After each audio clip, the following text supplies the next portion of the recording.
Radio Libertaire sur 89.4.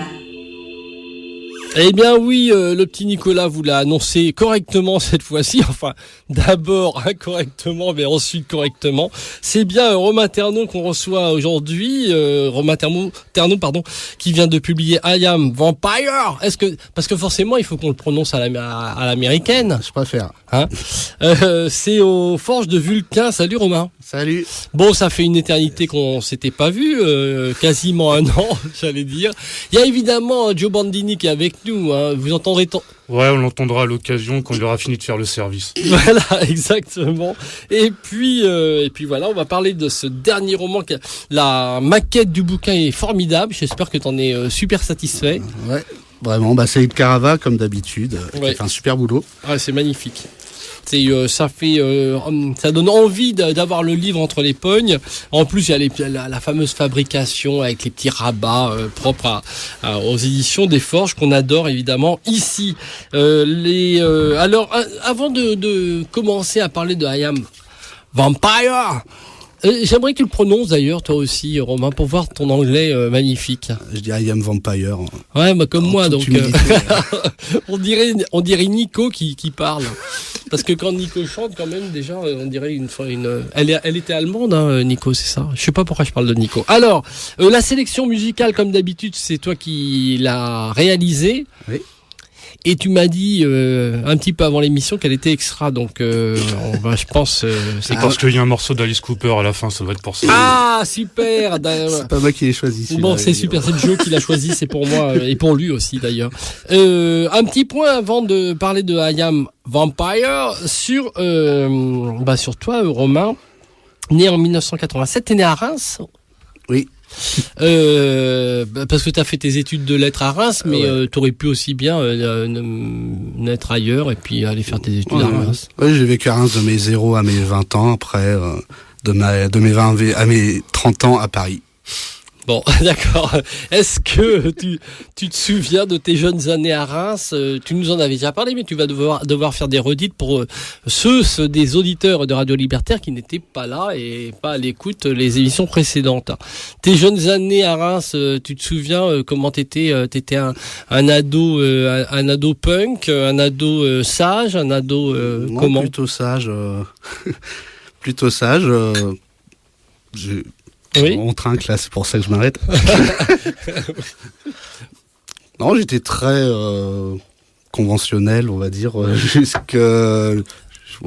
ce que je lise des trucs bizarres en fait. Mais avant même mes cours de littérature, ils étaient plutôt très classiques. Hein. Je lisais des classiques, même Proust, et je lisais même pas ado en fait. Je lisais je lisais pas de la littérature. C'est vraiment quand j'ai commencé mes études que j'ai commencé à vraiment lire. Mais avant, tu lisais quoi? Des bandes dessinées surtout, oui. Ouais. Et puis de la SF et du fantastique ou pas tellement? Non, très peu. Là, je m'y mets maintenant, mais non, j'ai pas une culture de littérature de l'imaginaire spécialement. Je suis en train de me la faire maintenant. Oui, c'est d'ailleurs rigolo parce que tu te retrouves aux éditions Forges de Vulcain où c'est toujours des romans un petit peu à la frontière de l'imaginaire. Et puis il adore ça, notre ami David. Oui, c'est toujours à la croisée des chemins. Un peu, j'aime bien aller sur plusieurs genres différents, mais c'est pas vraiment une volonté de ma part. C'est plus, ça se fait comme ça, quoi. Je calcule pas tellement. Oui, mais ça, on sait que tu calcules pas. Tu dis, à partir d'un moment, j'ai eu des lectures un peu bizarres ou étranges, ou en tout cas qui sortaient de la littérature classique et de la bande dessinée. C'était quoi? Non, c'est plutôt que ça sortait du cadre universitaire, on va dire. Et encore que, par exemple, quand j'ai fait des études de littérature à Reims, j'ai fait un mémoire sur John Fante. Et là, je me suis mis à lire Bukowski. Et après, c'est mainstream aujourd'hui, Bukowski. Après, une fois à Paris, j'ai découvert Jean-Louis Coste. Aussi, hein, d'ailleurs, parce que pour que ce soit adapté par Yvan Attal, ouais. Franchement, ouais. C'est vrai, mais ça l'est moins que Proust ou que Flaubert, hein, je suppose. Ouais, mais enfin, c'est devenu quand même quelque chose d'assez. Bon, alors donc Fante, Bukowski. Ah, puis après Jean-Louis Coste, pour moi, c'est le prolongement un peu en plus radical. Et voilà, aujourd'hui, je pense que Jean-Louis Costes, c'est le meilleur écrivain français actuel. Bon, il faut vous dire, amis auditeurs de Radio Libertaire, qu'avant de rentrer dans ces studios, Romain, qui voue un culte monstrueux à Jean-Louis Costes, a essayé de nous vendre une émission avec Jean-Louis Costes. Alors, nous avons essayé de la vendre à Nicolas. Je sais pas ce que t'en as... Hein ? Peut-être, Nicolas dit peut-être, éventuellement, un jour. Donc, tu continues dans ta lancée, tu fais la promo de Jean-Louis Costes. Bah oui, je suis obligé de le mentionner à un moment ou à un autre. Bon, en plus, on va écouter, j'imagine, un titre de Jean-Louis Costes pas tout de à suite, l'heure. mais tout Pas à l'heure. tout de suite. Donc, des lectures un peu marquantes. Ensuite, tu quittes Reims. Dans quelles conditions tu te fais foutre dehors de chez tes parents? Non, j'ai jamais vécu des trucs comme ça. Non, je suis arrivé à Paris, j'avais un master de lettres et j'ai cherché du travail à Paris. J'ai travaillé pour des petites maisons d'édition, comme 13e Note ou Attila. Puis après, j'ai repris des études d'édition parce que je m'en sortais pas trop. C'était quoi d'ailleurs ces premiers boulots que tu faisais dans les petites maisons? C'était relecteur, rédacteur de fiches de lecture, des petits trucs comme ça. Puis j'écrivais parallèlement quand même, mais bon, comme ça pour rigoler. Mais attends, prenons dans l'ordre. Tu fais des petits boulots, etc. Tu te retrouves dans des petites maisons d'édition pour faire un travail de réécriture, de machin, de correction et tout. Bon, ça, t'avais trouvé ça comment, par hasard? Non, en fait, comme j'ai fait un mémoire sur John Fante, je parlais de son fils et plein d'auteurs, et son fils venait au Festival America l'année où je finissais, où j'avais la semaine d'après ma soutenance de mémoire en fait. Du coup, j'ai envoyé un email à son éditeur et j'ai demandé s'il voulait me recevoir, que j'avais ça. Et un peu au culot quoi. Puis il a bien accepté. Du coup, j'ai pu rencontrer Dan Fante et l'éditeur à l'hôtel Odéon. Et il m'a donné un travail de relecteur-correcteur. Et parallèlement à ça, j'ai aussi fait des relectures pour les éditions Attila, pareil, en demandant, en envoyant un mail, en fait, tout simplement. Et puis, ça s'est fait comme ça. Oui, parce que là, c'est rigolo comme anecdote. C'est marrant, Romain, il veut pas raconter les anecdotes qui sont justement rigolotes, quoi. Tu vas rencontrer le fils Fante et c'est comme ça, finalement, que se retrouve... C'est aussi cool, ouais. il faut le dire parce que c'est aussi une leçon pour les auditeurs de Radio Libertaire, si vous voulez. Oui, faut y aller, quoi. Faut y aller. Faut y aller au culot aussi, trouver des joints. Et là, en l'occurrence, Fante était un joint extraordinaire et assez épatant. Ouais, après, j'ai pas fait une carrière de dingue dans l'édition. Non, alors... Mais c'était une amorce, ça m'a amené à faire d'autres choses après, oui, c'est sûr. Bah oui. Alors, comment pourquoi tu te dis, ouais, mais je vais reprendre des études par rapport à l'édition? C'était quoi cette idée? Je gagnais pas assez ma vie parce que j'étais payé à l'heure. Bon, je vais pas rentrer dans les détails, mais en gros, j'étais payé au SMIC et à l'heure. Donc, imagine combien faut faire de relecture pour avoir un salaire correct à la fin. Donc voilà, je survivais. Enfin, je survivais, ça va. Hein. Mais du coup, voilà, je me suis dit, mince, j'arrive pas à évoluer dans ce milieu, donc je vais reprendre des études parce qu'en fait, à mon niveau, je fais que des petits boulots et j'aurais pas de responsabilité mieux que ça. Donc je me dis, je vais reprendre des études d'édition tant que je suis encore jeune. Donc j'ai refait un master d'édition après mon master de lettres modernes. Et là, t'apprenais quoi alors? Plein de choses, un peu de tout, même de imprimerie. Marketing, c'est le master de Villetaneuse, donc t'es censé, ils vont voir un peu partout ce qu'il fait. C'est que des professionnels, que les profs c'est des professionnels en fait, un peu dans tous les domaines. Donc après ça, t'es censé pouvoir faire à peu près tout. Bon, moi il se trouve que maintenant je suis vendeur à Gibert à mi-temps. Donc mais tu vois, tu sais faire à peu près tout. C'est magnifique. Mais bon, voilà, mais ça me va très bien parce que je suis en CDI à mi-temps et l'autre moitié du temps j'écris, donc là j'ai ce que je veux en fait. Mais alors je peux tout de suite dire aux auditeurs de Radio Libertaire que si vous voulez aller voir Romain Ternaud, il se trouve au rez-de-chaussée, tout au fond. Si vous voulez lui casser la gueule, n'hésitez pas, il sera présent. Il est chez Joseph Gibert. Oui, bon alors revenons à tes jeunes années. Donc tu fais ton master en te disant je connaîtrai tout ce qu'il faut savoir pour dans le métier de l'édition. Ça veut dire que éventuellement tu étais prêt à monter ta propre boîte d'édition? Moi, je me voyais travailler dans l'édition après savoir quoi précisément. Je savais pas, mais puis non, je trouvais ça agréable de reprendre des études. C'est confortable quoi quand t'es étudiant. Puis surtout à Paris, C'est surtout ça. Après, j'ai postulé à pas mal de jobs au sortir de ce master. J'ai pas eu beaucoup de réponses. C'est pour ça qu'au final, j'ai trouvé ce travail à Gibert, dont je suis très content. Mais non, voilà, j'ai pas aujourd'hui pour ambition de travailler dans l'éditorial. Ça m'intéresse plus. Bon, alors tu commences à écrire. T'avais de toute façon, tu écrivais même quand tu faisais tes études de lettres, j'imagine. Ouais, j'ai commencé justement quand je faisais mon master de lettres à Reims. Donc quand j'avais 22 ans, ça fait 10 ans. Hein. Ça fait 10 ans cette année. Mais j'avais aucune ambition. Même je me rappelle que quand les gens me demandaient de leur montrer, je leur montrais pas mon premier roman qui a été publié après Croisade apocalyptique. Je le montrais pas, ça. Vraiment, c'était juste pour moi, pour m'amuser. Puis finalement, je me suis dit, j'ai quand même l'envoyer des éditeurs vu qu'il est fini. On va voir ce que ça va donner. Puis après, de fil en aiguille, j'ai continué. Mais c'était pas une ambition au départ, quoi. Ça est devenu après parce que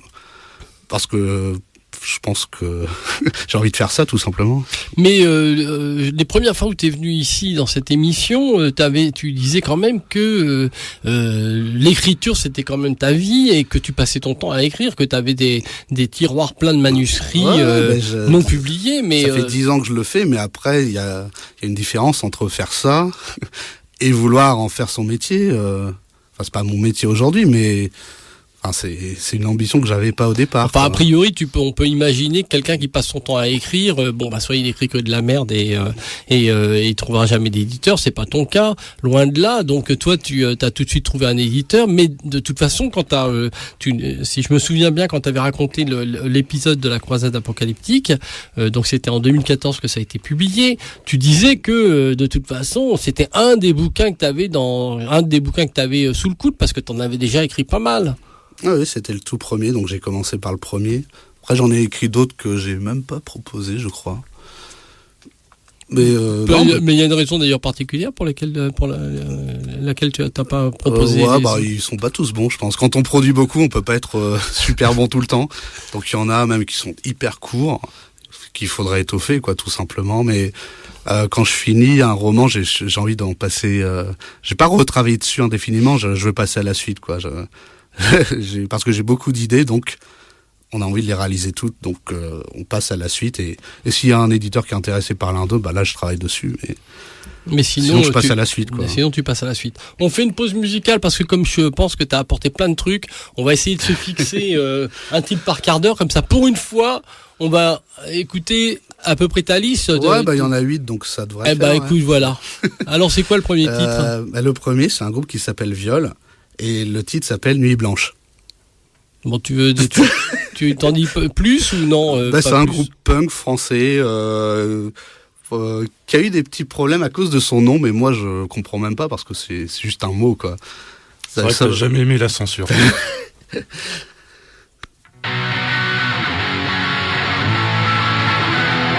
Radio Liberté 89.4 avec Romain Terneau qui vient de publier I Am Vampire aux éditions.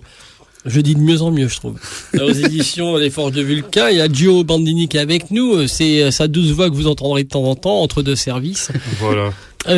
Oui, alors Romain... Je dis que oui, le nom du groupe, il peut faire bugger comme t'as bugué tout à l'heure, mais en fait, pour moi, c'est juste un mot. D'ailleurs, ça pourrait très bien être, viol de propriété privée, tu vois. Ça se dit pas, c'est juste un mot, quoi.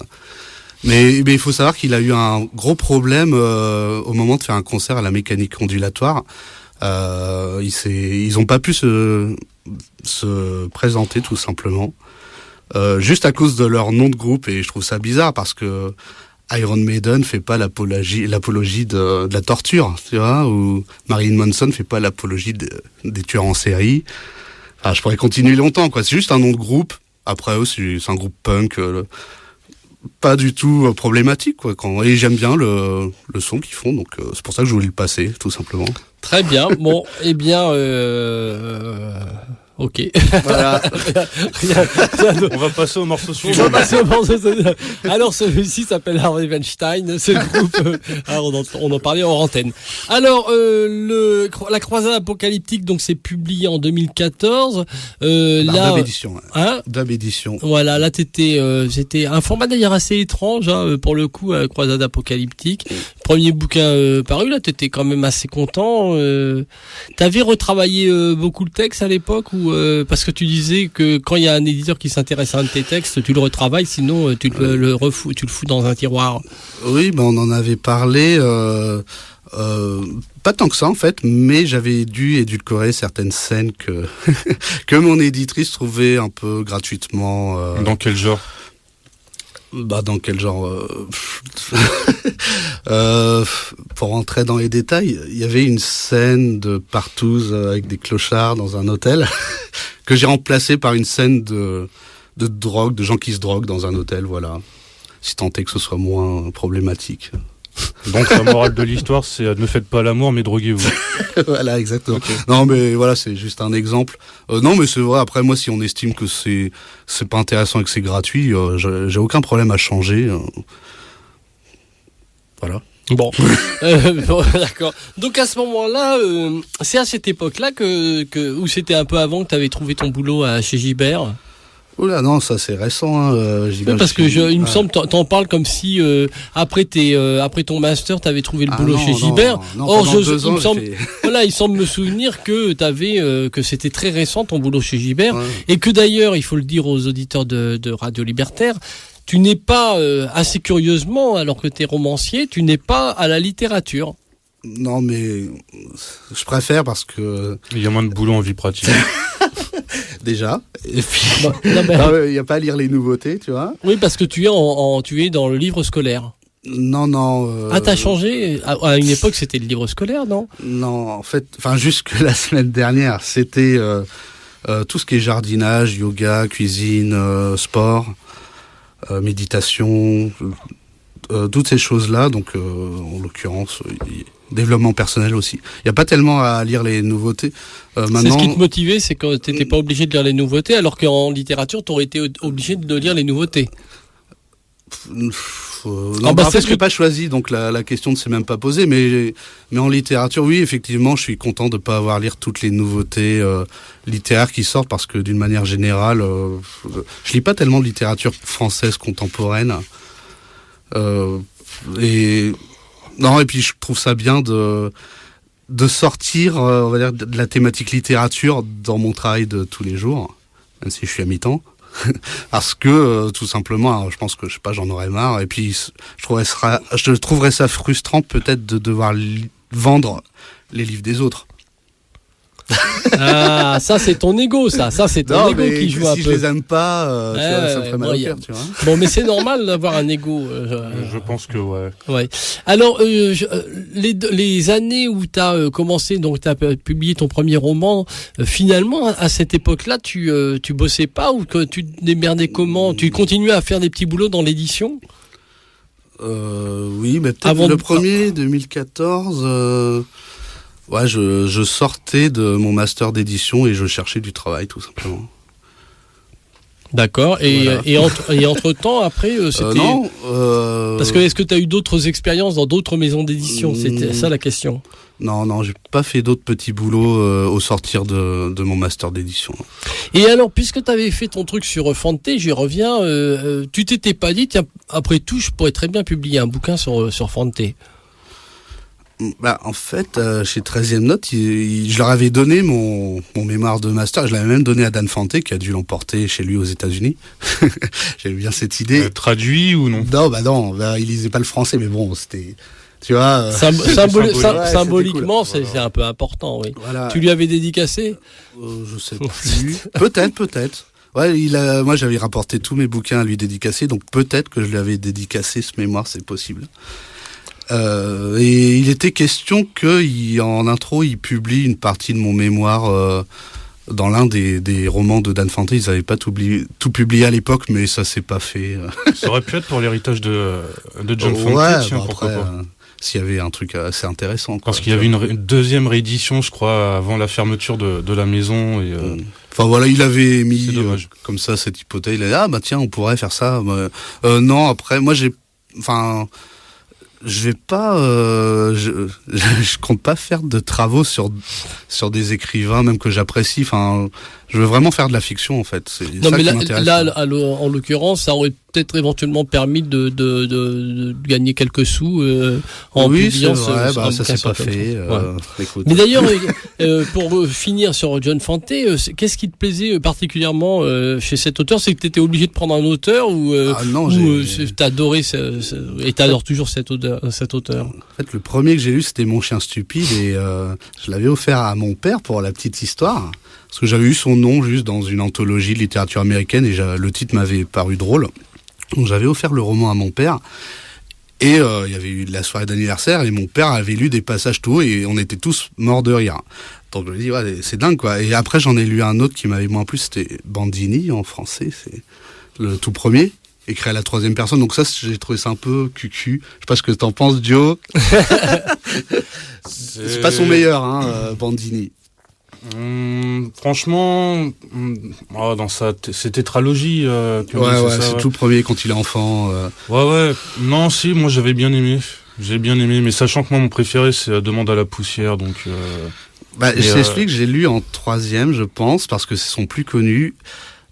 J'ai vraiment aimé, mais pour moi le coup de foudre c'était La route de Los Angeles. Voilà, sachant qu'en plus le premier justement que j'ai lu c'est La route de Los Angeles, ouais. Et tu le trouves pas supérieur à Demande à la poussière? Je sais pas, il est beaucoup plus subversif. C'est pas le même délire. Ouais, il est peut-être. C'est différent. C'est différent. L'histoire est différente. Là, tu passes La route de Los Angeles, il est encore ado, tout ça, je crois. Enfin, je sais plus trop. Ouais. Tandis que Demande à la poussière, c'est un jeune homme qui va avoir une histoire d'amour, tout ça se passe mal. Enfin, je sais pas. Et puis surtout, c'est ce qui m'avait marqué dans Demande à la poussière, c'est la fin. Parce que tu retrouves la fin, c'est un peu dans énormément de romans de Bukowski, j'ai l'impression qu'il s'était souvent inspiré de ça, parce que ça se termine toujours avec une petite phrase simple, mais qui veut tout dire. Enfin, je sais pas comment expliquer, tu vois. Je pense qu'il est plus mature quand il écrit Demande à la poussière, que c'est plus abouti. Oui. Mais moi, je préfère la route de Los Angeles, ça avait été publié de manière posthume. Ouais. Il a été censuré longtemps, il a eu des problèmes d'édition. Et ça finit par sortir. Mais moi, j'aime bien le côté, justement, je lâche les chevaux, je fais n'importe quoi, ça part dans tous les sens. Je me censure pas. Il aura peut-être dû visiblement. Tu vois, mais et non, c'est ça que voilà. Et quand j'ai lu La route de Los Angeles, je me suis dit waouh.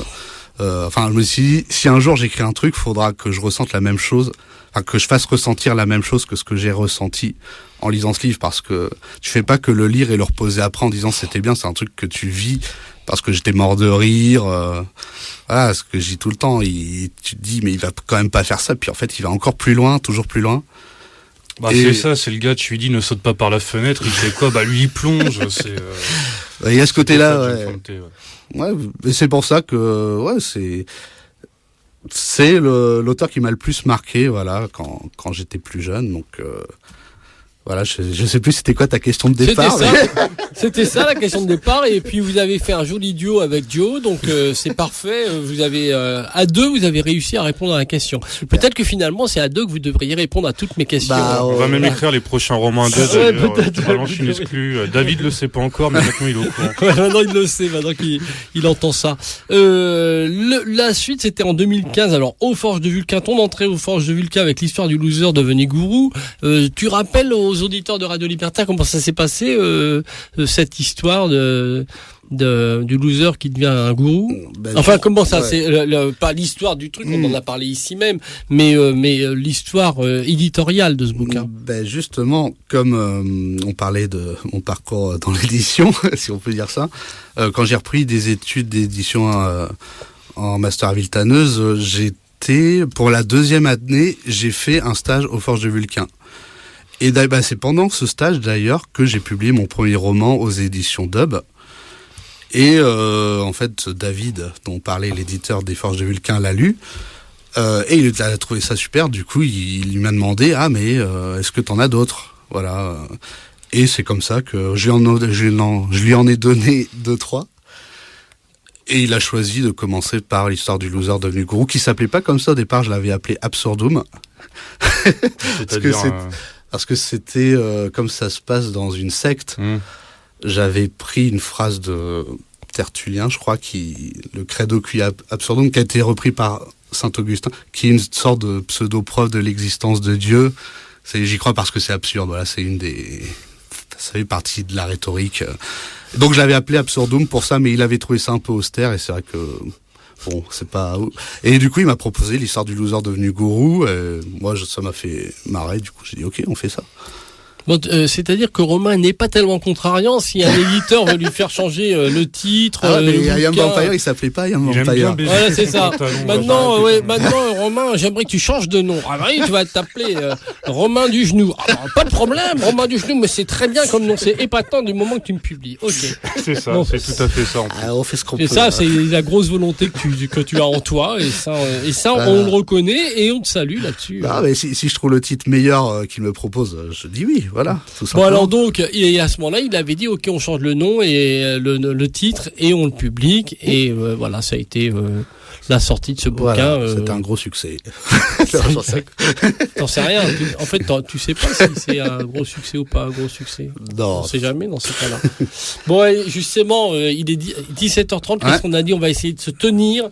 On passe un morceau tous les quarts d'heure. Alors quelle est la suite, dis-nous? Le prochain artiste qu'on va écouter s'appelle Dernière Volonté. Je l'avais déjà passé pour Spartacus, c'était le premier morceau que j'avais passé. Mais là, c'est un autre morceau qui s'appelle L'ombre des réverbères, qui est un très beau morceau. Voilà, j'en dirai pas plus.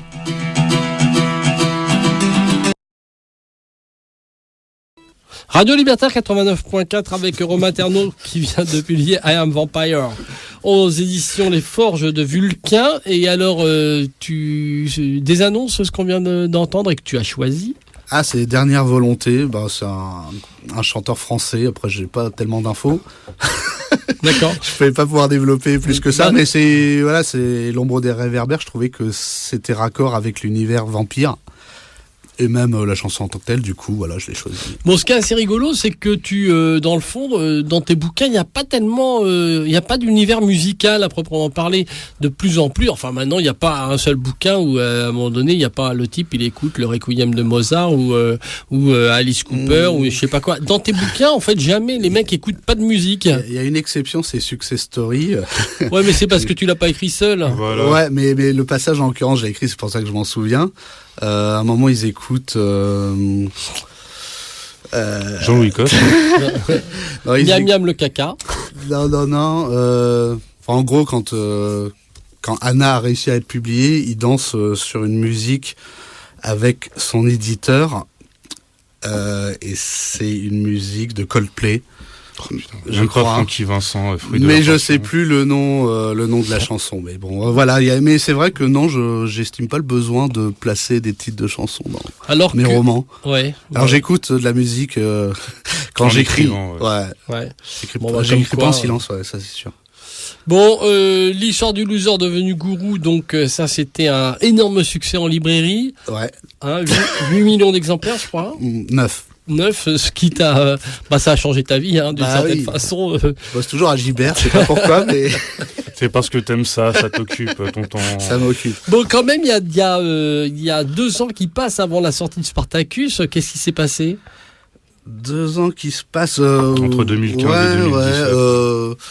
J'aime bien, il traduit, il y a Joe, il fait la traduction. Il était en train de réfléchir, je me dis, attends, il parle de quoi déjà, donc voilà. En fait, oui, d'accord, mais j'en ai publié 2 cette année, donc ça compense, tu vois. D'accord. Non, mais qu'est-ce qui s'est passé pour que pendant 2 ans, tu publies rien? T'étais en dépression? Non, en fait, moi, dans l'idée, comme tu as dit tout à l'heure, j'en ai dans les tiroirs. Je pourrais en publier un par an. Après, les éditeurs peuvent pas forcément te placer un titre une fois par an, parce qu'ils ont plein d'auteurs, plein de gens. C'est dur de s'imposer sur une fois par an si t'es pas Amélie Nothomb. Oui, mais d'ailleurs, ta copine Amélie Nothomb, dont tu nous parleras tout à l'heure, sans doute, justement, à propos des forges de Vulcain, c'est ton éditeur, a priori, tu es fidèle à cet éditeur ou tu dis si un autre éditeur me demande de publier quelque chose, et d'ailleurs David n'y verrait sans doute pas d'inconvénient, ou si? J'ai pas de clause d'exclusivité aux Forges de Vulcain, si ce n'est oral, ça veut dire qu'il me fait confiance pour lui parler d'autres projets si j'en ai, mais il sait que j'écris beaucoup, David, donc si je peux publier ailleurs, Enfin, faut d'abord qu'il voit le texte pour voir si ça l'intéresse. Mais a priori, j'ai pas de clause de contrat d'exclusivité. Je peux aller. Mais pour autant, il faudrait qu'il voit le texte si ça l'intéresse. Voilà. Et si comme je produis beaucoup, non, il trouve même ça bien. Je suppose que je publie ailleurs. Ça fait d'autres cercles à atteindre. C'est très bien, quoi. C'est bien aussi de sortir de sa zone de confort. Non, c'est beau ce que tu viens de dire. Alors justement, à propos de zone de confort, raconte tes retrouvailles, pas tes retrouvailles, mais ta rencontre avec Zarka. Zarka. Parce que celle-là, elle est assez rigolote. Oui, c'est vrai. La vraie ou il y en a deux. Il y en a une qui est plutôt romancée, on a l'impression, et puis une autre qui doit être la réelle. Non, en fait, la vraie, c'est que il y a eu on se connaissait indirectement parce qu'on fréquentait les mêmes cercles, mais on s'était jamais tellement parlé parce que bon, tu vas pas voir forcément tout le monde. On s'est retrouvés à l'hôpital dans la même chambre. Ce qui fait qu'on a eu l'idée de... Ça, c'est l'officiel. C'est que tu avais eu un accident de Vélib et que tu t'es retrouvé dans une chambre d'hôpital. Oh, mais qui est-ce qui est à côté de moi? Tiens, comme c'est bizarre. Johan Zarka. Voilà. Salut Johan, comment tu vas? Comme de par hasard. J'y peux rien. Bon, je pas détricoter un truc si c'est. Et là, vous dites tiens, vous commencez à délirer, vous racontez des trucs. Bon, ça c'est la version officielle. C'était quoi le bouquin qu'on lui avait amené là, les gens bien boivent du café ou je sais plus. Ouais, c'est ça. Et c'est donc grâce à ce bouquin que vous avez eu l'idée une amie d'écrire à lui éventuellement. Lui avait apporté, une amie de Zarka avait apporté les gens heureux lisent et boivent du café, qui est un roman feel good que j'ai pas lu, donc je vais pas me prononcer, mais voilà, on a eu l'idée de faire Success Story parce que Zarka est un peu frustré d'avoir que ça à lire en fait, parce que lui c'est pas tellement son truc, les romans feel good. Donc on a fait notre propre roman feel good trash qui s'appelle Success Story. Alors on en avait parlé ici, et donc le Success Story, c'est tu peux résumer l'histoire. C'est une prof de français, mal dans sa peau, mal dans sa vie, hargneuse, qui déteste tout le monde, que tout le monde déteste, qui rencontre une amie d'enfance devant un boc de bière. Ouais, voilà, à la terrasse d'un bar, et bon, elle se force un peu à aller la voir. Elle se force à boire aussi. Ouais. Et l'ami, on va dire, l'amène à prendre des drogues et à boire de l'alcool. Et à partir de ce moment-là, tout lui réussit. Elle va devenir une sorte de superstar, à la fois sur son lieu de travail et même en France, grâce aux drogues et à l'alcool. C'est le concept du livre. C'est un feel-good irresponsable. Oui, voilà. C'est le feel-good irresponsable où elle publie, elle fait dans la foulée, elle fait son film. Enfin bon, ça devient l'espèce de monstre qui sait tout faire et qui fait tout d'ailleurs et qui réalise tout et qui réussit tout ce qu'elle fait. Voilà. Tout ce qu'elle touche devient grâce aux drogues. Grâce à la drogue. Un super message. Tu veux réussir? Tiens, prends cette ligne. Fume un peu de crack. Tiens, je te passe ma seringue, t'inquiète. J'ai pas le VIH, c'est bon. Voilà. Alors donc ça c'était le feel good novel de Zarka et Romain Ternaud. Success Story. C'était à la Goutte d'Or. C'était en 2019. Ouais, c'était en février. Une bonne février. Ouais, c'était assez récent. Oui, il me semble d'ailleurs que tu devais venir et t'es arrivé en retard. Mais il est arrivé méga à la bourre, et même qu'il a dû payer son pack de bière du coup. Ouais, c'est vrai. Bon. Ouais, t'as un problème sur place, là où tu travailles, on te dit non, hop.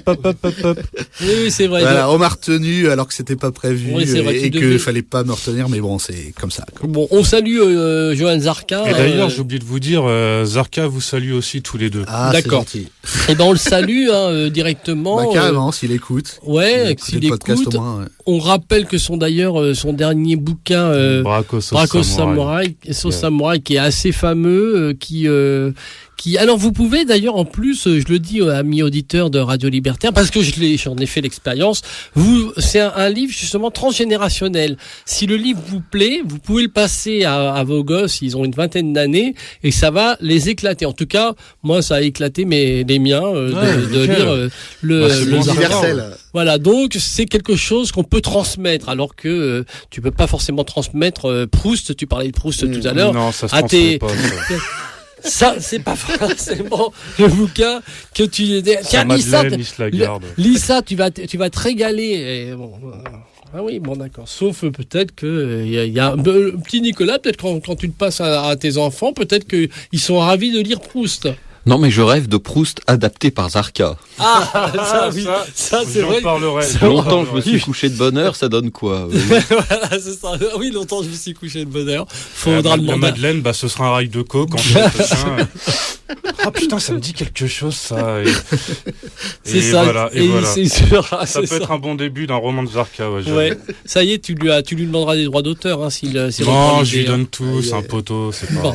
Bon, alors maintenant raconte-nous la genèse de I Am Vampire, qui te portait pas ce titre-là, d'après ce que tu viens de dire. Non, au départ, il s'appelait Vampire français. Mais pourquoi s'appelait-il Vampire français il s'appelait Vampire français parce que moi, ça m'a toujours fait rire que plein de titres racoleurs américains du style American Vampire ou American History X, enfin tous les titres American Psycho. Voilà. Yeah. Ça sonne super bien, tu vois, et en français ça sonne mal. Mais je m'en fiche, j'avais envie de me faire mon vampire français. Après, du coup, on s'imagine le vampire avec le béret, la baguette sous le bras, le verre de pinard, la clope au bec. Et ouais, en plus ça se passe pas qu'en France, du coup c'était peut-être pas hyper pertinent. Mais et c'était peut-être un peu austère. C'est toujours peut-être mes titres sont austères dès le départ. Et parce que les autres titres d'ailleurs c'était les autres titres de tes romans, ça a jamais été ça, c'est-à-dire que quand tu as publié Spartacus aux forges de Vulcain par exemple en 2017, ça devait s'appeler moi j'ai appelé ça la révolte des non, je plaisante. La révolte des esclaves. Ah oui, alors, non, on va plutôt l'appeler Spartacus. Voilà, Spartacus c'est une exception. Croisade apocalyptique, je l'ai appelé comme ça, au final c'était mon choix. D'ailleurs, c'est une phrase qui est tirée de Voyage au bout de la nuit. Oui, c'est vrai. C'est pour ça que je l'ai choisi, mais au départ, j'avais pris, pour le coup, un titre hyper racoleur du style Charnier de l'Apocalypse. Enfin, un truc comme ça, tu vois. Je trouvais que ça faisait bien, tu vois, quand j'avais 22 ans. T'avais tort, excuse-moi. Et quand j'ai relu Le Voyage au bout de la nuit, je suis tombé sur ça et je me suis dit, tiens, mais je vais prendre ça, Croisade apocalyptique, ça correspond bien, donc... D'accord, mais globalement, on peut faire plutôt confiance aux éditeurs pour changer les titres. En l'occurrence, à part Spartacus, il a toujours changé.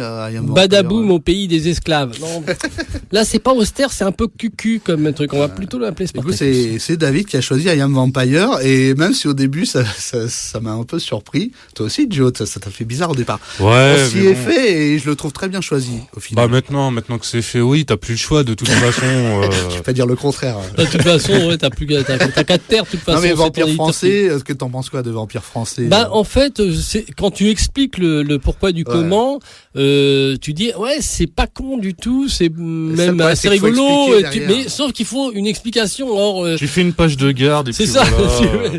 tu fais une page de garde. Sinon, à chaque fois. Bon, alors, en plus, j'aime bien, d'ailleurs, à propos de page de garde, il y a des petites citations, j'ai l'impression. Des situations, mais là, carrément, c'est notre ami Huysmans que tu cites, et ça, c'est pas mal, quoi.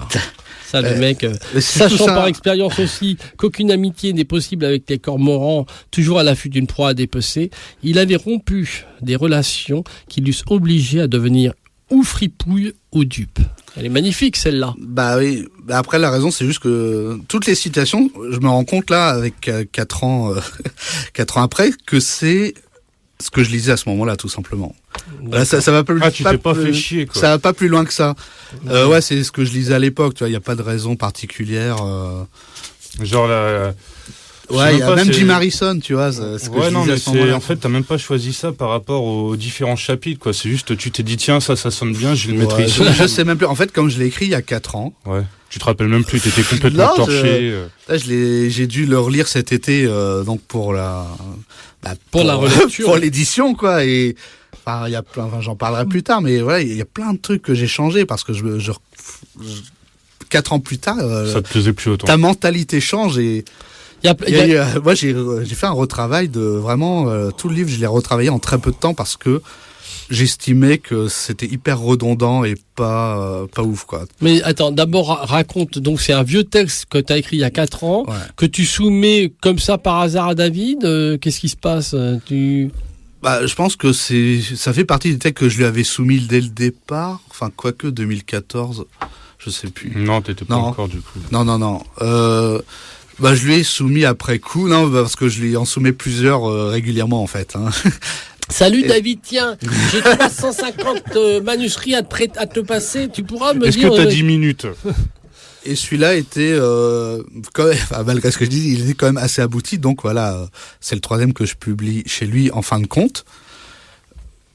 Mais je sais plus où je voulais en venir en fait. Bon alors, c'est qu'on va tu sais passer quoi, un nouveau tu vas morceau réfléchir, musical. on va passer un titre. Ouais. Voilà, comme ça tu vas pouvoir C'est réfléchir. marrant, en plus on parlait tout à l'heure de mes titres. En fait, c'est pas une bonne chose, je pense, si les titres de mes livres, on va dire, sur le discours sur les livres, il est plus abondant que le titre en lui-même. Enfin, s'il faut vraiment développer pour l'expliquer, c'est pas une bonne chose. Et c'est un peu ce que je pense de l'art contemporain. C'est pour ça que j'en parle aussi dans I Am Vampire. Quand le discours est supérieur à l'œuvre elle-même, je trouve ça un peu suspect. Et la chanson qui suit, c'est une chanson de Anne Aurel, qui est elle-même une artiste qui a fait un album que je trouve très drôle. Et le titre s'appelle Content pour rien. Radio Liberté 89.4 avec Romain Terneau qui vient de publier I Am Vampire aux Forges de Vulcain et Joe Bandini qui est avec nous, que vous entendez de temps en temps intervenir et ils rigolent tous les deux comme deux baleines. On se demande bien pourquoi. On se demande bien pourquoi et je pense que ça a un rapport avec l'alcool. Bon, je le dis, quelle balance, c'est ça. Romain, donc il y a 4 ans, t'écris ce roman qui est publié finalement sous le nom de I Am Vampire, alors que c'était pas du tout ton titre original. T'avais un titre de travail avant Vampire français, ou c'était ton titre de travail Vampire français? Non, au départ, j'avais pas de titre. En fait, l'idée, elle m'est venue puisque t'as posé la question, l'idée du roman carrément. En fait, c'est assez drôle. Il y a eu une période où vraiment j'avais une sorte de fringale de viande crue. Vraiment, au supermarché, j'avais envie de bouffer des steaks crus de dingue, quoi. Mais t'en mangeais donc du steak tartare finalement. Ouais, voilà, c'est ça. Ouais, j'en mangeais, ouais. Et je me suis dit, c'est super bizarre. Je sais pas pourquoi je me suis fait peut-être matrixer par des pubs Charal, j'en sais rien.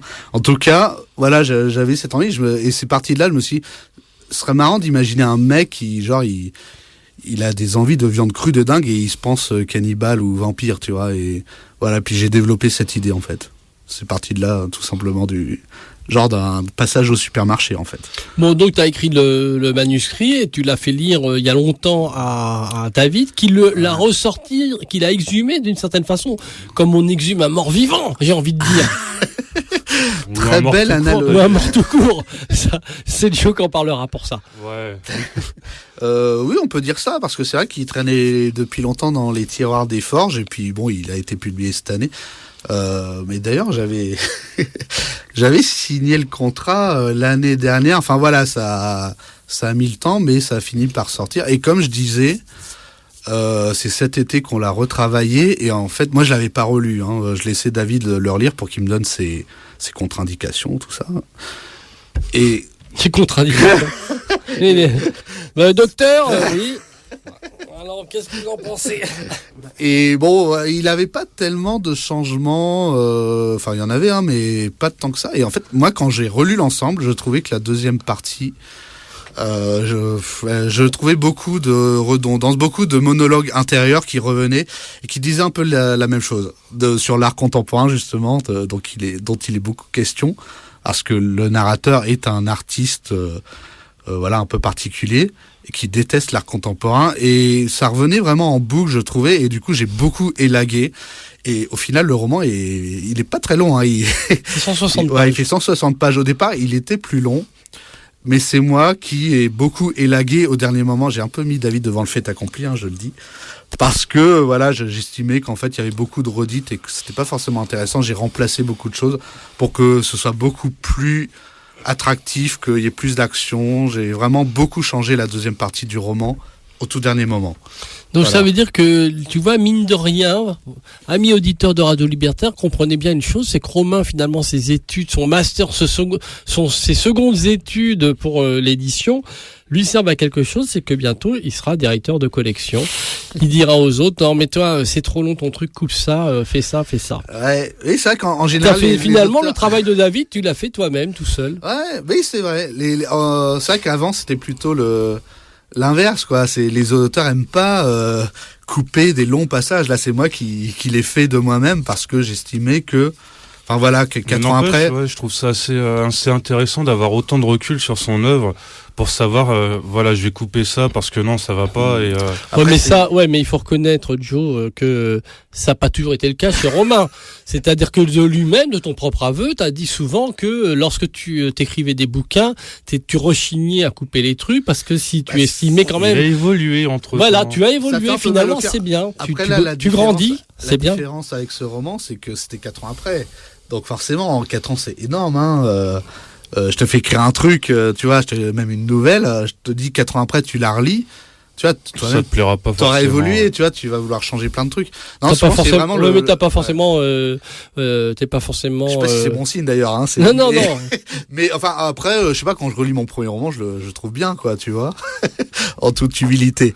Mais enfin, ça dépend. Pour celui-là, en tout cas, je trouvais qu'il y avait beaucoup de, tu vois, des boucles, de monologues intérieurs qui étaient un peu du remplissage, quoi, pour dire les choses. Je trouvais, j'ai dégagé tout ça et j'ai remplacé par de l'action. Enfin, pas seulement, mais en partie. Voilà, il se passe beaucoup plus de choses dans la version finale que celle que j'avais soumise au départ. Alors, les auditeurs de Radio Libertaire se disent, c'est bien beau, mais est-ce que quelqu'un va nous faire un petit résumé de I Am Vampire? Oui, Romain va s'en occuper, là, maintenant tout de suite. Tu flippes parce que t'as cru que ça allait tomber sur toi. Ouais, j'en sais rien, je l'ai senti, donc je préfère donc je ne ferai pas de résumé. Je sais pas si je suis le meilleur pour ça, tu te sens pas de le faire alors, attends, un résumé donc de I Am Vampire, yeah.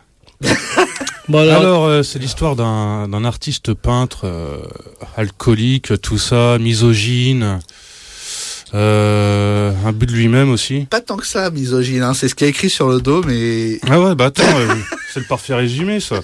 Non. Donc, putain, je sais même plus, je l'ai lu il y a 2 mois.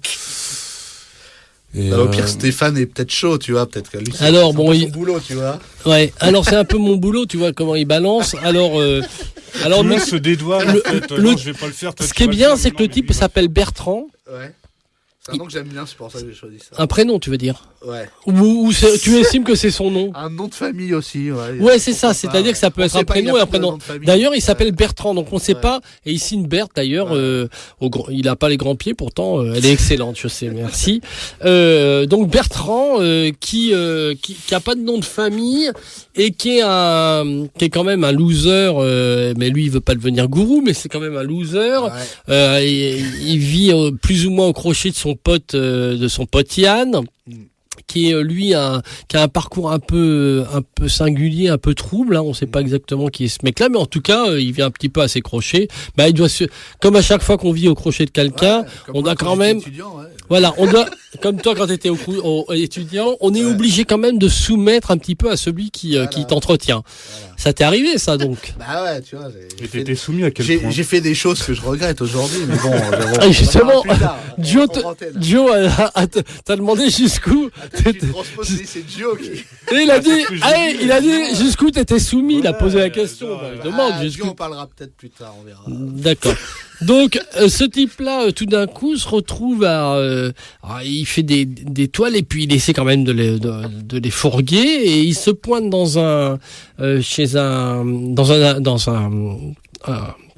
une galerie, merci.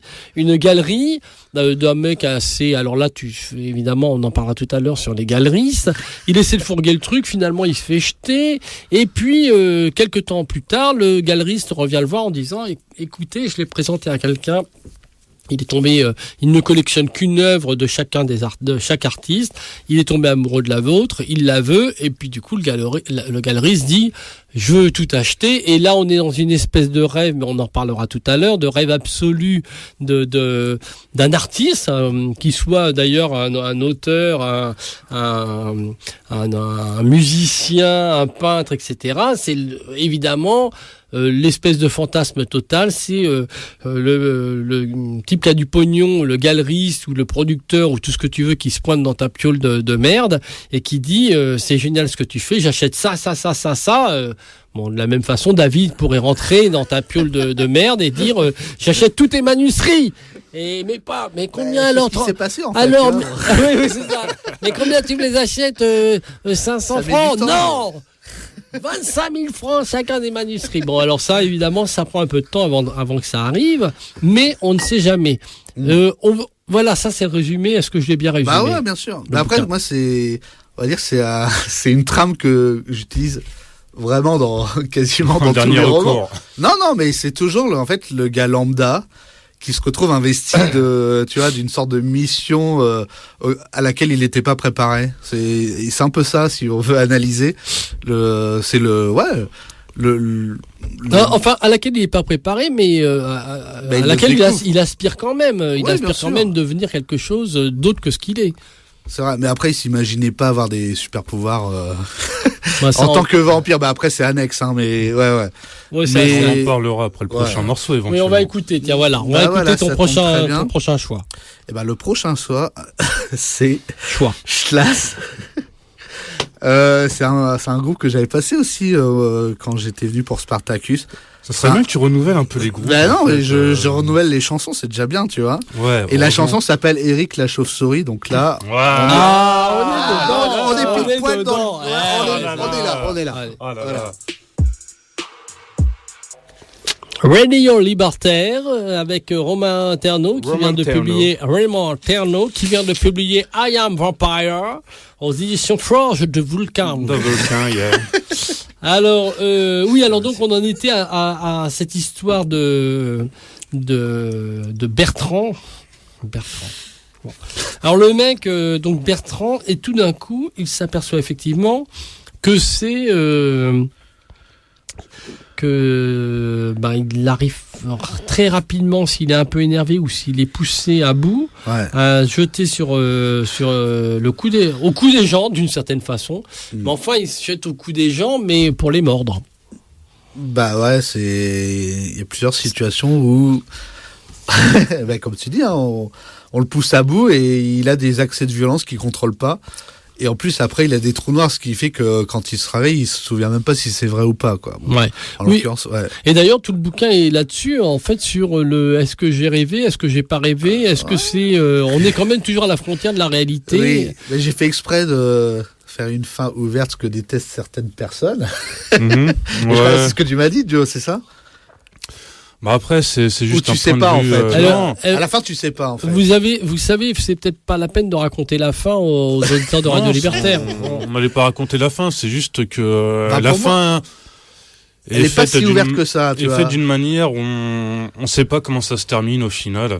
Et après, moi, ça me gonfle parce que j'aime bien quand le mec il va au bout de son délire, que t'as un début, que t'as une fin, et du coup, ça reste complètement ouvert. Et après, voilà, j'aime pas, mais j'aime bien parce que d'un côté, ça te fait quand même réfléchir à plusieurs possibilités. Ça peut se terminer d'une telle façon, de tac, tac, tac. Mais au final, tu le sais pas, quoi, et c'est casse-couille. Bah, je te remercie. Non, mais c'est bien. Non, sinon. mais je pense qu'elle l'est pas tant que ça. Si j'ai laissé des indices dans le roman pour ceux qui veulent chercher, et je pense que en fait c'est clair, tu vois, si tu veux. Non, tu veux savoir, j'ai c'est pas clair. trouvé ça si clair que ça. Bon, alors, il y a il y a quand même un truc de toute façon de base, c'est qu'a priori, le vampire dans l'imagerie collective du vampire, c'est quand même un mort-vivant ou pas qui se nourrit du sang des vivants, mais qui y va frontalement, qui est assez agressif. Or, ton personnage Bertrand, il n'est pas tellement agressif. Il n'est agressif que si on l'attaque, que s'il y a un problème. Sauf parfois il se laisse aller, on ne sait pas trop pourquoi, mais globalement, il n'est agressif, il ne mord les gens que si il est menacé. Alors qu'un vampire de base, Dracula, lui, il attaque. Bah, il attaque, mais après, il est dans, comme on en parlait tout à l'heure, il est dans sa zone de confort, Dracula. Alors que le narrateur du roman, il est jamais dans sa zone de confort, tu vois, c'est une sorte d'outsider, il aimerait percer, il y arrive pas trop. Donc, c'est en fonction des gens qui croisent, quoi. Quand tu as commencé à écrire ton bouquin, mettant en scène ce qui va devenir plus ou moins un vampire, fantasmé ou pas, est-ce que tu t'es renseigné sur la littérature autour des vampires ? Pas tant que ça. En fait, j'ai lu Dracula. Il y a pas si longtemps, mais avant d'écrire ce roman, j'avais lu Dracula que j'ai pas trouvé ça ouf. Hein. Faut dire les choses. Déjà, j'aime pas les romans épistolaires. Parce qu'il me semble que c'est un roman épistolaire. Ouais. Bram Stoker 1897 quand même. Tu vois, c'est quasiment, si on calcule, toi qui es fort en maths. Mais je me suis un peu ennuyé en lisant ça. Après, j'avais vu... Alors ça veut dire quoi? Ce serait dans le même délire que Frankenstein, en fait, de Mary Shelley. Dans quel sens? Continue, excuse-moi. Non, j'ai pas lu beaucoup de littérature sur les vampires. Bon, avant, il y avait le... j'avais lu... Le Polidori, tu l'avais lu Ouais, ça je l'ai lu. Bah oui, c'est au Forge Vulcain, donc je l'ai lu, évidemment. Ouais. Ah, d'accord. Non, c'est bien, il est corporate. Évidemment. Voilà. Et bientôt, il va nous dire un truc sur Gibert tu vois, en plus, c'est marrant parce que j'avais même pas fait le rapprochement au niveau des titres, mais j'ai lu I Am Legend. Je suis une légende de Will Smith. Ouais. De Will Smith, voilà. Non, Matheson. Bon, alors. Et ça met. En fait. S'il te plaît, Joe, sois attentif. Ah, j'aime bien. Il est plus en état, là. Il est plus en état. Mais je t'en prie, oh. En fait, j'avais vu une interview de Matheson, justement, qui expliquait que. Il expliquait que. En fait, quand il était petit, il avait vu un film de vampire et il avait été terrorisé, quoi. Et il expliquait que il avait essayé de réfléchir à ce qui pourrait être plus terrifiant que ce qu'il avait vu. C'est-à-dire, genre, un mec qui est confronté à un vampire, quoi. Enfin, ou une population confrontée à un vampire. Et en fait, le plus terrifiant, il te dit, en fait, c'est juste un mec qui est entouré que de vampires. Tu vois, c'est là d'où lui est venue l'idée. Et je me suis dit, putain, mais ouais, c'est un bon raisonnement, quoi. C'est intéressant. Bon, après, c'est pas du tout le cas de mon livre. Mais là, c'est un des livres de vampires que j'avais lu. J'ai vu pas mal de films après, mais Les Morsures de l'Aube, ça, j'avais eu qu'un roman au départ que j'ai toujours pas lu. Là, il est à côté de mon lit, là, faut que je le lise. Ouais, vu l'adaptation de Decaune, abstiens-toi de lire le roman. Ah ouais? Peut-être le roman est bon, tu sais pas, tu vois, mais alors le roman, c'est un roman de Benacquista, pour le rappeler, et qui est un roman qui est un peu spécial, qui est en deux parties d'une certaine façon, et qui est pas le meilleur roman de Benacquista. Il faut quand même. T'as pas spécialement aimé, ouais. Ah oui, mais si, non, mais je confonds en fait. T'as Asia Argento dedans. Peut-être bien. Il parle, évidemment, Joe parle du film de Kuhn, qui est un nanar. On a croisé tous les deux Asia Argento, donc. Et alors, ça vous a plu Ouais, c'était très sympa. Elle était très sympa. Ouais, très très sympathique. Ouais. Mais vous l'avez croisé à quelle occasion? Dans un concert, on l'a croisé. J'ai fait repartir avec, mais elle était très sympa. Voilà, c'était devant l'endroit où elle faisait son concert. Tiens, pour l'anecdote, c'est marrant parce que je lui ai filé un de mes bouquins. Lequel? C'était le Loser. Je crois. En fait, tu vois, moi j'ai souvent un exemplaire dans mon sac. Tu dis on sait jamais. Au cas où, quoi. Là c'était le cas, tu vois. Et du coup, je dis je suis I'm a French writer, tout ça. Je lui donne le bouquin. Je lui dis, est-ce que tu veux que je le dédicace, quoi? Et elle me dit, ouais. Oui. Et là, j'ouvre la page pour lui dédicacer. Il était déjà dédicacé pour une autre personne. En fait, c'était l'exemplaire d'une pote à moi. Et je sais pas pourquoi, je crois qu'en fait elle a déménagé, elle m'a filé des bouquins et du coup j'ai dû le prendre par erreur. Et du coup, mais elle t'a dit surtout non, reprends-le. Je lirai pas. Je te lirai pas. Et du coup je sais putain merde, il est dédicacé. Du coup je suis un peu mal, quoi. Et là elle me fait non, tu barres le nom et tu mets Asia Argento à la place, quoi, tu vois. Et elle était toute contente que je barre le nom de ma pote pour mettre Asia à la place. Voilà, c'est pour moi l'anecdote. aussi j'étais content. Donc t'étais assez. Donc il y a un de mes exemplaires chez elle a priori. C'est cool. Ou à moins qu'il ait fini dans le taxi et que ce soit le taxi qui l'ait récupéré. Ouais, elle l'a foutu dans une poubelle peut-être. Ouais, peut-être. Mais en tout cas, l'histoire est assez jolie. Revenons à nos moutons. On parlait effectivement d'art contemporain. Et alors, il y a un passage, est-ce que tu es capable de lire quelque chose ou non? Non, mais je lis très mal, mais toi, tu lis super bien, donc si tu veux lire... Ou Joe peut le lire. Joe est super bon aussi. D'accord. Bon, je vais le lire. Non, en vrai, tu lis super bien. J'ai pas mes lunettes, alors, je peux pas lire. L'art moderne et l'art contemporain, autant de charlatans riches à millions, souvent sur argent public, que nous le voulions ou non. Regardez-moi ça. J'ouvre les livres parce qu'il regarde dans sa bibliothèque comme il a besoin de thunes pour voir ton personnage principal, pour voir ce qu'il va pouvoir refourguer comme. Non, c'est pas chez Gibert. Il va chez un petit libraire un peu plus loin. Et regardez-moi ça. J'ouvre les livres et je les vois toutes ces escroqueries sur papier glacé. C'est tout, ça s'arrête là le livre. Non. Fin du truc. Merci pour les 18 €. Non, t'as vu une phrase choquante, tu t'es dit merde, j'arrête de lire. Non, c'est Alors, parce ouais. que après tu chies sur. Ouais. Non, bah dis, je m'en fous, Ouais, j'assume, hein. vas-y. Mais Non, j'assume pas, c'est le personnage qui. T'embête pas, Stéphane, la on va lui péter la pisse gueule au tir de l'autre, le balai de la Joconde et Ouais. les boules de Jeff Koons. Maurizio Catlan passe à peu près parce qu'au moins il joue carte sur table. Il vend l'espace qu'on lui réserve à des publicitaires. Il vole les œuvres d'autres faiseurs. Another fucking ready made. Duchamp, c'était le début de l'apocalypse.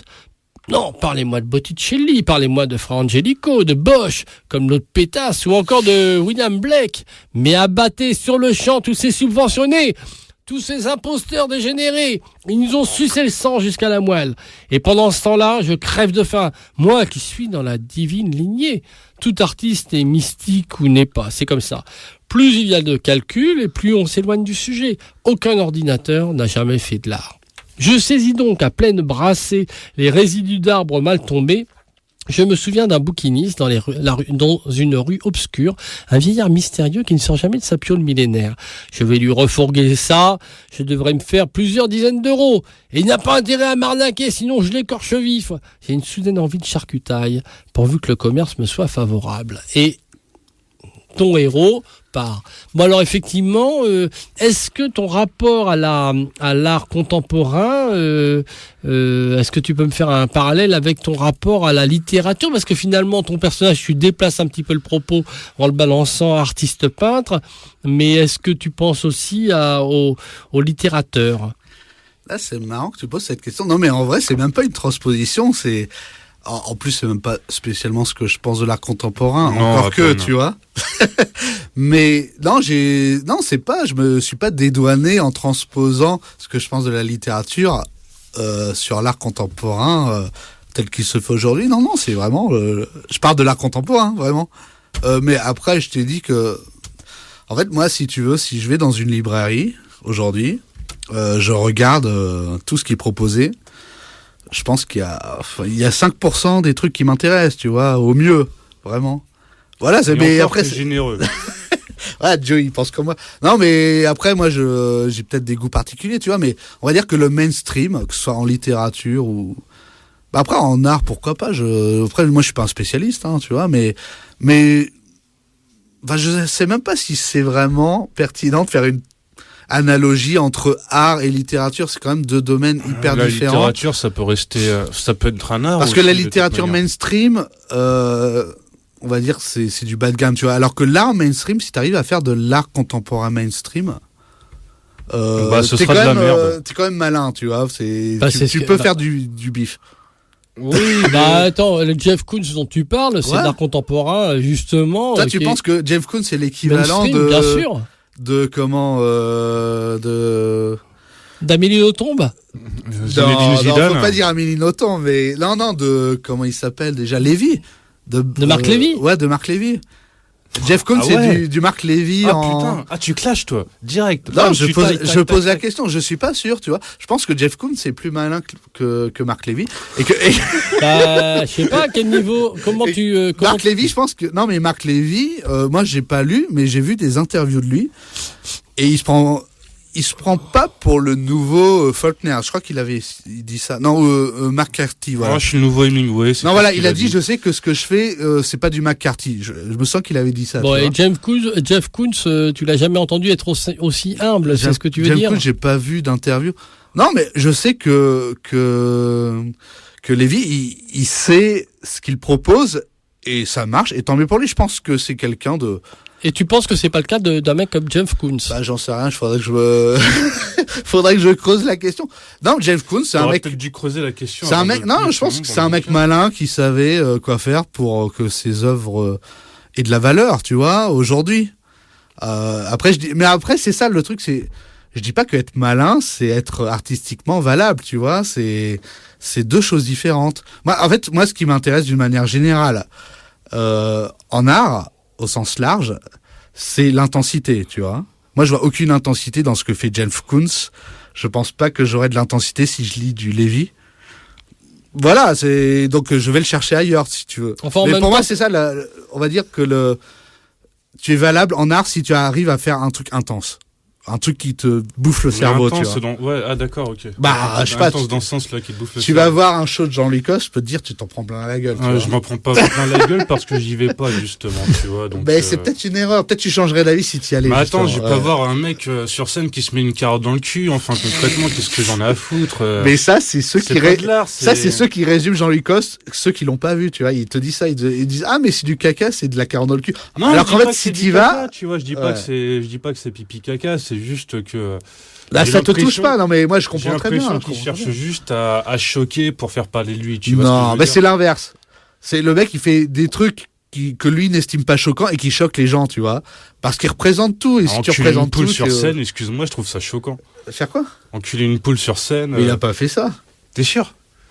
Ah Non. non, c'était un délire qu'on avait, d'accord. ok. On va passer au morceau suivant. Bon, alors on va plutôt écouter un morceau parce que si Ouais.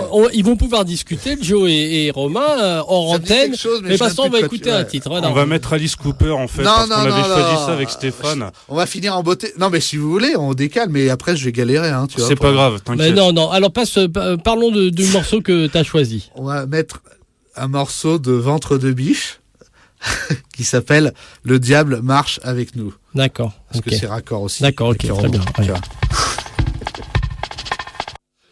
Radio Liberté 89.4, et bien voilà, c'était le choix de Romain Ternon, qui est avec nous jusqu'à 19h, qui vient de publier I Am Vampire chez aux Forges de Vulcain, et c'était VDB qu'on vient d'entendre, Ventre de biche. Ventre de biche. Et tout de suite, on va écouter, on va enchaîner, hein, on on va va enchaîner. enchaîner. Hein. Parce que c'est notre truc à tous les deux, Voilà. Stéphane. On va se faire plaisir. On va Voilà. mettre un petit Alice Cooper. Exactement. Alors pour Alice Cooper que tu as vu récemment d'ailleurs. Oui, donc il était passé en septembre à la scène musicale à l'île Seguin de Boulogne-Billancourt.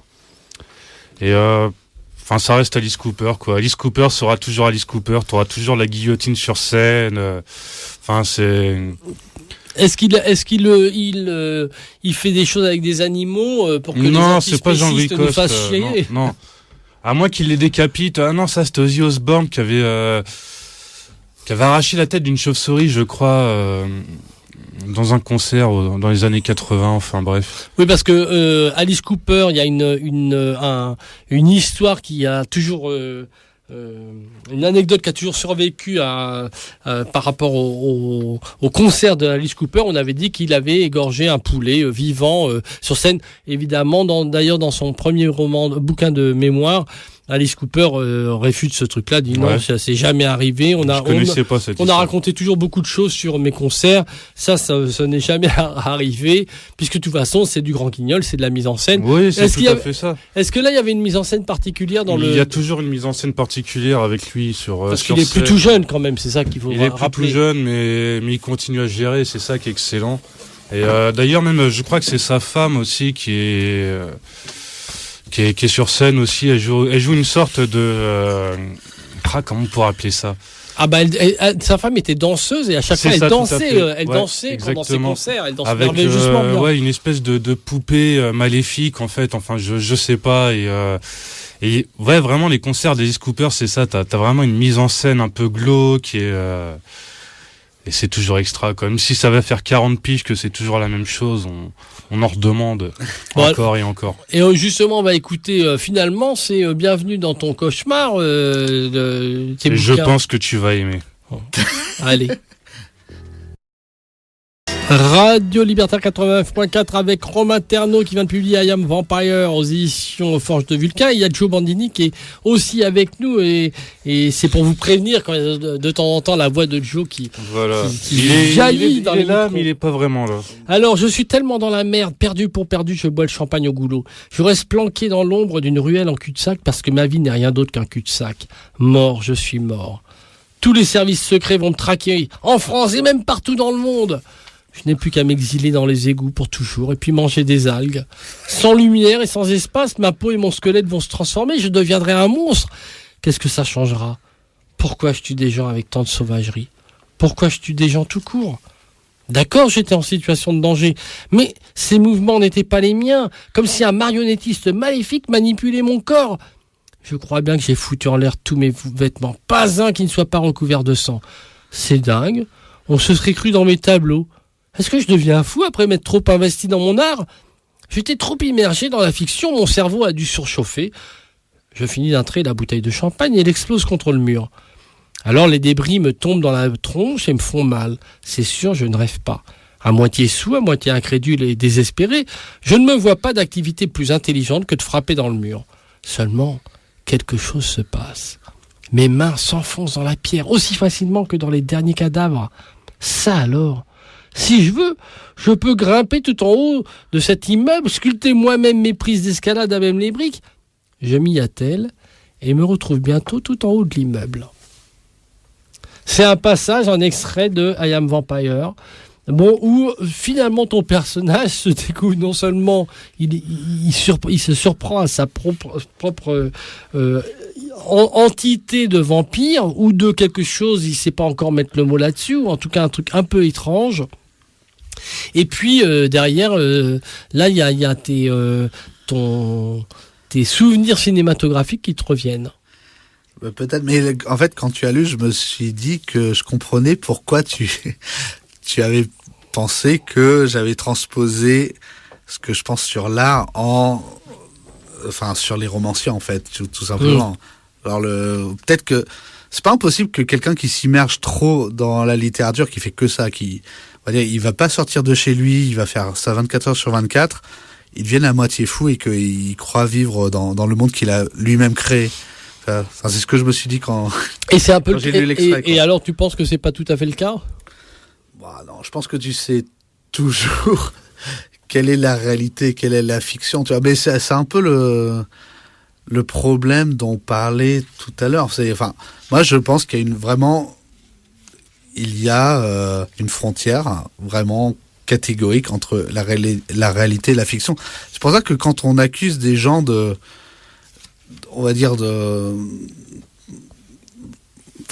même, je parlais tout à l'heure de Marilyn Manson. Tu sais que le massacre de Columbine, les tueurs écoutaient Marilyn Manson. Donc on a dit que Marilyn Manson était responsable, entre guillemets, de la tuerie de Columbine. Je trouve ça dingue comme raisonnement, tu vois. C'est parce qu'il y a une frontière claire entre la réalité et la fiction.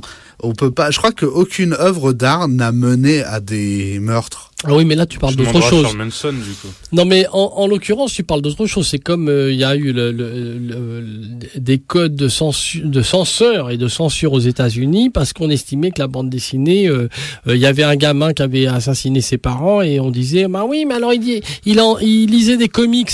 Donc le code ICE entre autres a été créé pour ça, mais là on parle pas de ça. Là je parle pas de ça. Je parle pas du lecteur et je parle pas de en tant que lecteur ou en tant que spectateur de film ou d'art, quelle serait la projection que tu ferais sur l'art ou sur la littérature, et ce qui te ferait devenir un assassin ou un serial killer ou je ne sais quoi. Là, en l'occurrence, c'est par rapport à toi-même. L'interrogation, c'était est-ce que transposer une transformation d'un individu, mais dans un univers qui n'est pas si éloigné du tien, en tant que toi, Romain Terneau, et à savoir, t'es un romancier, et et là, en l'occurrence, il y a la littérature, et quand t'écris des bouquins, il y a aussi une part de fantasme dans ce que t'écris. C'est tout. Bah oui. Après, le lien, c'est que là, le narrateur, vu qu'il a commis des massacres, il se dit, est-ce que je suis projeté dans un de mes tableaux, tu vois ? Et moi, je pense pas. Moi, je pense que ça n'arrive jamais, en fait. Ou alors, tu me dis, les enfants qui ont lu des comics et qui ont commis des massacres, ouais, peut-être c'est arrivé, tu vois. Enfin, faudrait avoir des exemples. Non, mais ça n'avait rien à voir. C'est-à-dire que ça n'avait rien à voir. C'était déconnecté. Ouais, c'est-à-dire que c'est déconnecté. Ce que je veux dire, c'est que si t'as une espèce de taré qui va assassiner 20 personnes, tu peux pas le relier à ses lectures ou à. Ouais, mais je suis d'accord. On est d'accord. Tu peux le relier à sa personnalité. Mais c'est un peu la question que pose l'extrait que tu as lu, tu vois. Puisque le mec se demande s'il est dans un de ses tableaux, tu vois, parce qu'il a commis des meurtres. Tu vois, c'est un peu la question que je pose. Mais c'est la question de l'artiste vis-à-vis de lui-même. C'est pas l'artiste c'est pas le lecteur vis-à-vis de ce qu'il lit. Là, c'est très autocentré ce que je raconte. Oui, forcément. Mais tous mes narrateurs sont assez autocentrés de toute façon, quoi. Mais Ouais, enfin, je sais pas quoi dire d'autre. Bon, Mais on est d'accord au final, oui, bien sûr. bon. Mais tu peux ne pas être d'accord avec Bah moi. si, je si suis tu veux. d'accord. Bon, On va juste te péter la gueule, Romain, tout à l'heure, t'inquiète. bon, tu sais quoi? On va écouter un de tes titres. Ok. Vas-y, dis-nous ce que Bah, t'as choisi. cette fois, on arrive à Jean-Louis Coste, tu vois. Oh putain, Ah. merde Ah bah le voilà. Et Tu sais que qui Jean-Louis rejoint Coste, ces questions, mais bon, je vais pas développer. Hein, ça mais va, non. ça rejoint ces questions, j'en suis sûr. Et d'ailleurs, Ouais. je crois savoir que Jean-Louis Coste va être invité dans l'émission de Nicolas. Trop bien. Hein Ah non, peut-être pas. Alors, non, bon, ok. bah non. Eh Il y a ben, un doute.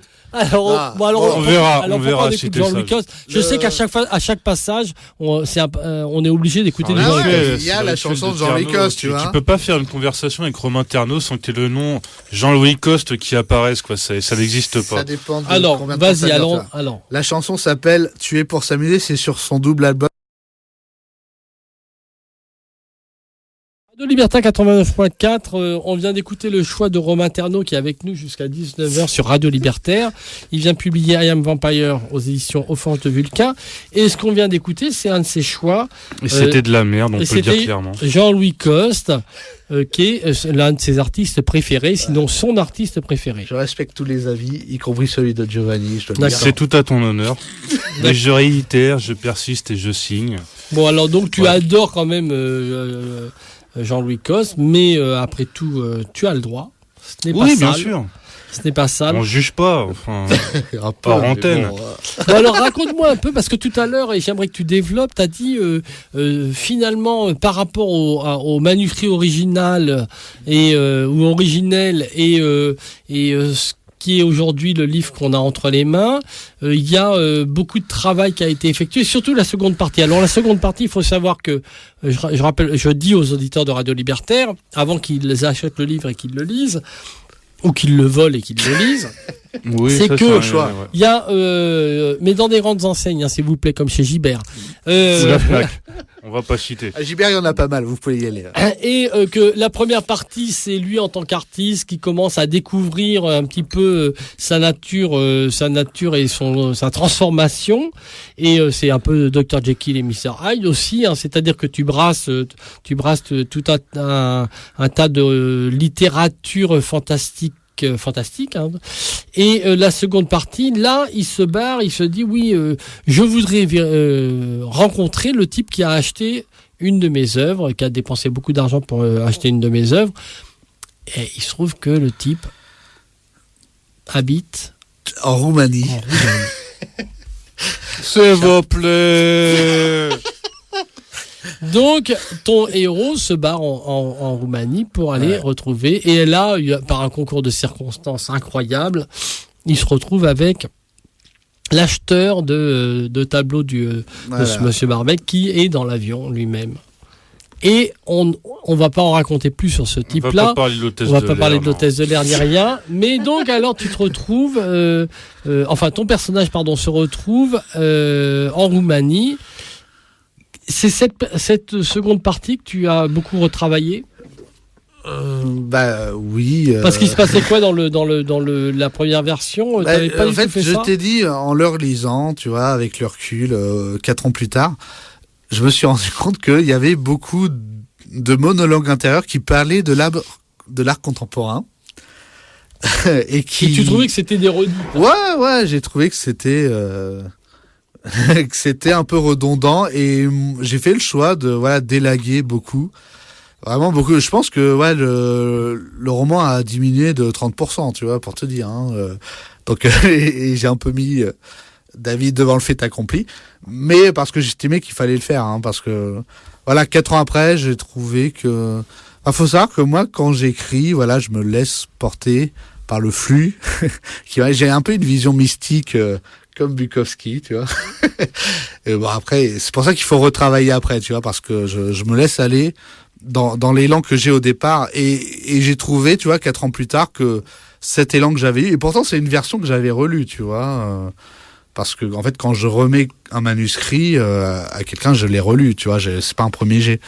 Et j'ai trouvé qu'il y avait beaucoup de choses à revoir de moi-même, donc j'ai changé beaucoup de passages, tu vois. Il y a le passage où il se retrouve dans la cave, tu vois, avec l'eau. Je sais pas si tu vois de quoi je parle. Bah, c'est un truc que j'ai complètement inventé. Et même la fin, en fait, la fin, c'était pas la même. Mais ça, c'est plutôt sur un conseil de David. Il m'avait dit, il faudrait que ce soit cohérent, tu vois, que même les personnages du début, ils soient à la fin. Donc, c'est pour ça qu'en fait, tout y est à la fin et que c'est quand même une fin ouverte, tu vois, ce que déplore Giovanni quelque part.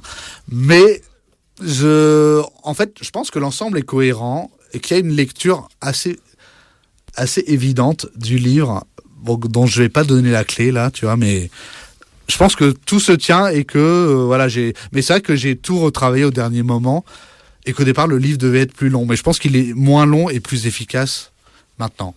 Voilà. Très bien. Allez, on fait une petite pause musicale parce que comme ça on va. Là, c'est la dernière chanson pour le coup, hein.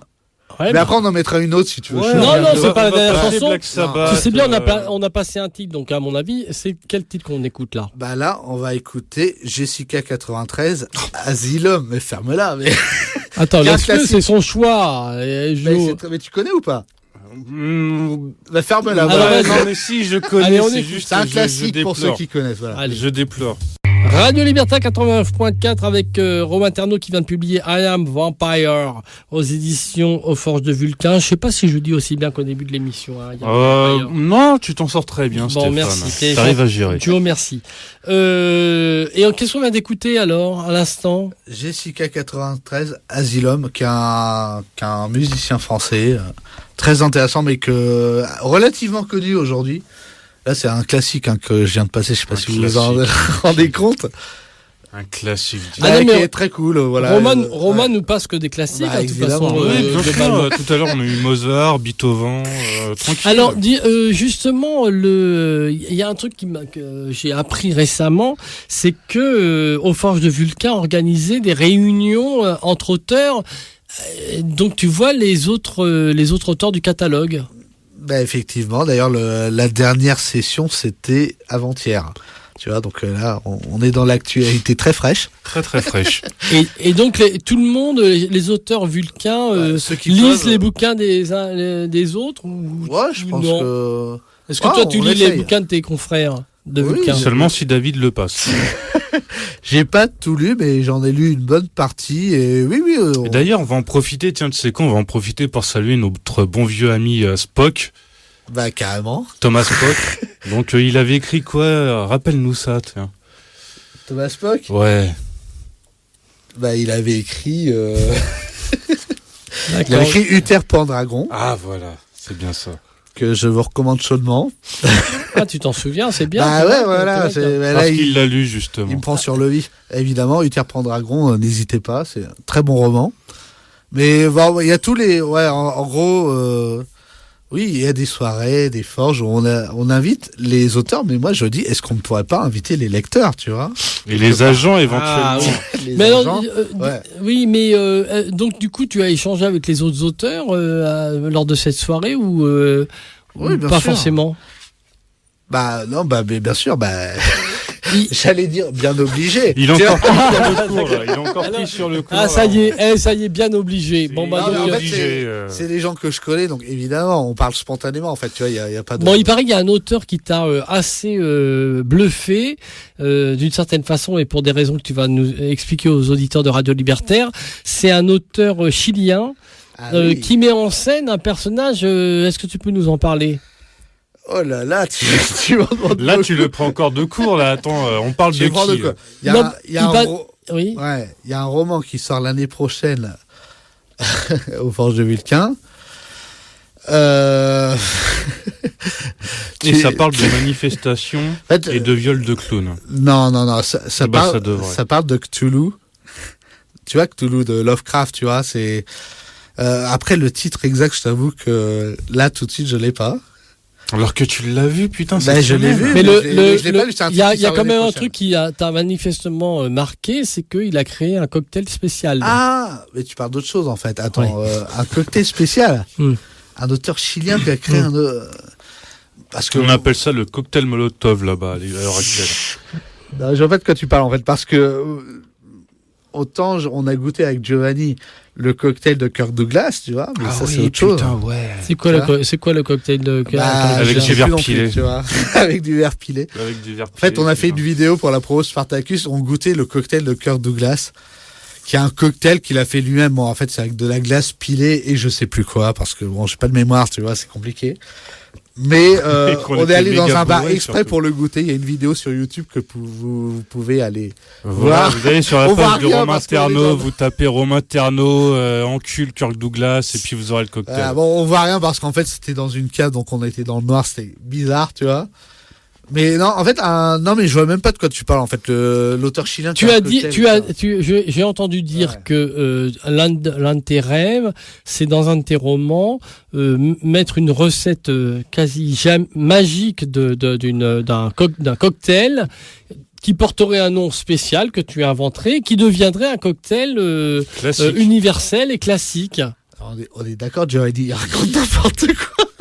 Là, Mais écoute, qui alors, dit ouais. Je en te plus, pose la question, j'ai des informations, donc il ose je le ne ton, me sors il ose pas, le ton, donc réponds ouais, à la je- question, je sinon ne il va sais- te mettre une tarte. je ne sors Et pas je- comme je suis cette peut-être- information Peut-être comme mon ça. cerveau est pas assez Bon, bah la prochaine fois, assez vif, tu vois, pour rebondir, parce que la Non, prochaine fois, attends, on mettra pas de la lèvre rituelle, on mettra de la panachée, puis ce sera plus simple comme ça, je crois.